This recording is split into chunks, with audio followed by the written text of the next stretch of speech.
Last night's pizza, cold, dry, lifeless. You put it inside this metal box, wait 30 seconds, and suddenly the cheese melts, steam rises, and the food becomes burning hot. But how? There's no fire inside, no heating coil touching your food. Instead, your microwave fills the entire box with invisible energy waves. A device called a magnetron creates powerful electromagnetic waves called microwaves. These waves travel at the speed of light, bouncing wildly inside the oven. And here's where things become fascinating.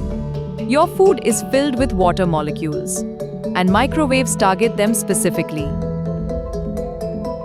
Microwaves force these tiny molecules to spin back and forth billions of times every second. The molecules crash into each other violently, creating heat from molecular friction. That's also why some parts become extremely hot while others stay cold, because microwaves bounce unevenly inside the oven, creating hot spots and cold spots.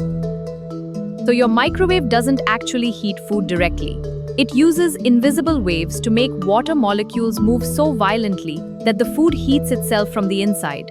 But metal changes everything. Instead of absorbing microwaves, metal reflects them intensely, sometimes creating electric sparks powerful enough to damage the microwave. And the craziest part?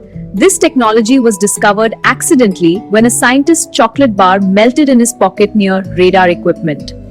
Thanks for watching.